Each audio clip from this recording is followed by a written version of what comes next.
ملي كنقول لكم الصويره مازالون فيستيفال قناوي كتفكروا في بزاف د الحوايج، النواقص، طريقه اللباس، التربوكه والبلغه والفن والارت والطريقه ديال الرقص اللي ما كاينش شي واحد كيديرها.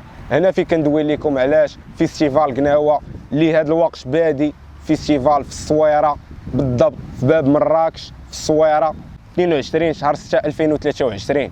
اللي في هذه اللحظه هذه كاين لي زاكتيفيتي ارتستيك ديال كاع الفنانين والموسيقيين القناويين.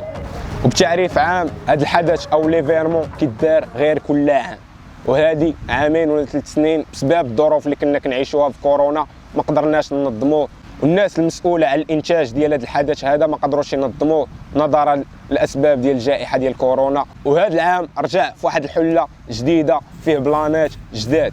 قناوه ماشي هما دوك اللي كتعرفوهم في الحلايق، قناوه ماشي هما دوك اللي في جامع الفن كيقصروا، قناوه عندهم تراث وعندهم اعراف وعندهم فن كانوا مناش هما كيبنيو فيه، ودابا جا المجال فين يتفتحوا على العالميه. وهذا الشيء ما بداش دابا، بدا في 1998 اول مبادره اللي دارت ديال فيستيفال قناوه، واللي مسؤوله دابا على الانتاج التنفيذي نايله تازي لورغانيزاسيون ديال ليفيرمون وديال هذا الحدث الفني كامل.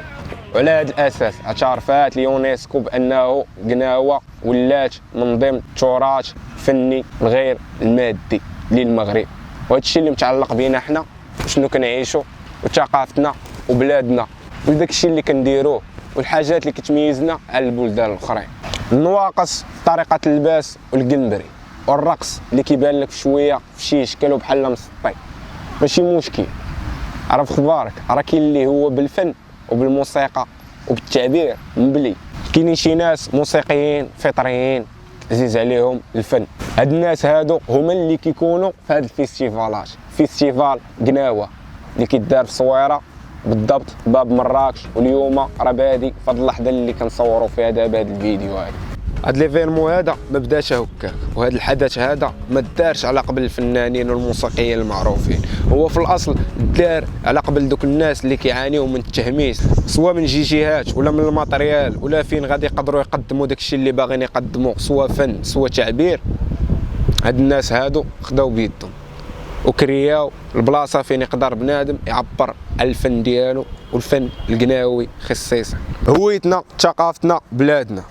هادشي اللي خلى العالم يسلط الضوء على ديك الشهب الضاويه اللي في هاد ليفيرمون، في هاد العرس والقصاره الفنيه الشايخه اللي نشرات الثقافه ديالنا في داكشي ديال قناوه. وزيد المغرب ولا معروف عالميا وفنيا. باش يتمول هادشي كامل والتنظيم يدوز في احسن الظروف، نايله تازي هي المنتجه الاولى له، وجمعيه يورما اللي طلقات لينيسياتيف جديده سميتها ولاد بمبرا.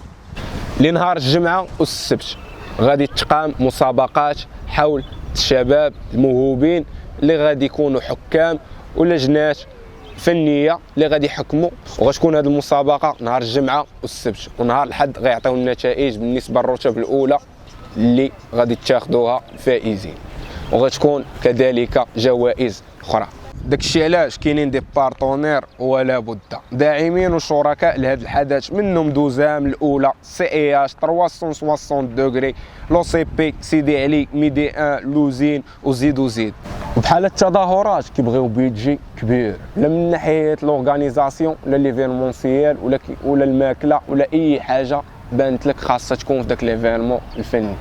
فيستيفال قناوه كذلك كاينين فيه ورشات تعليميه وتكوينيه اللي تقدر نتايا فنان ولا فنانه موهوب وعندك موهبه كتجي وكتبارطاجي لي زيدي اللي عندك وكتلاقى مع فنانين وموسيقيين احترافيين سواء ناسيونال سواء انترناسيونال اللي كيقدروا يفيدوك بشي لعيبات ويقدروا يزيدوا يديفلوبيو معاك لي زيدي اللي عندك باش يمكن لك تخرج شي حاجه محسن. وضروري شويه الاراء الشخصيه اللي كيقولوها لك خاصك فقط غير تسمع مزيان وتستافد باش تكون ديك الكاريزما ديال الاداء.